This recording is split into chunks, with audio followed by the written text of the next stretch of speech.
मी SDPO Barshi Ashok Saykar आज बार्शी तालुका police स्टेशनच्या हद्दीत बार्शी ते आगळगाव जाणारा रोड अंदाजे सकाळी 10 वाजताच्या सुमारास बार्शी पोलीस स्टेशनचे अधिकारी आणि त्यांचा स्टाफ श्री API ढेरे यांना गोपनीय माहिती मिळाली होती की ट्रान्सपोर्ट मोठ्या ट्रकमधून गांजाची वाहतूक होत आहे।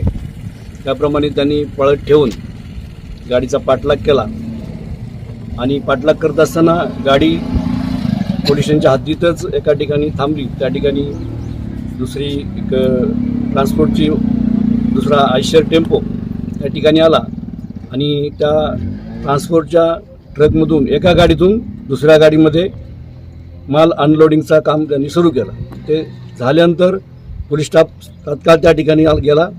त्या ठिकाणी सगळ्या मालाची चौकशी केली, तपासणी केली, परंतु जे मूळ ट्रान्सपोर्ट केल्याचं वाहन होतं ते वाहनाचे चालक आणि त्याच्यात काही इसम पळून गेले। तसेच त्यासोबत एक स्विफ्ट कार, सफेद रंगाची स्विफ्ट कारही होती। त्या कारमधील एक इसम ताब्यात घेतलेला आहे आणि ज्या गाडीमध्ये अनलोडिंग माल होत होता त्या गाडीचा चालकही ताब्यात घेतलेला आहे। सर्व मालाची तपासणी केलेली आहे। अंदाजे 30 ते 40 बॅगा, अंदाजे एका बॅगचं वजन 25 किलो आहे। असा एक 30 ते 40 बॅग आहेत आणि एकूण 125 ते 150 किलोच्या आसपास गांजाचा माल आहे।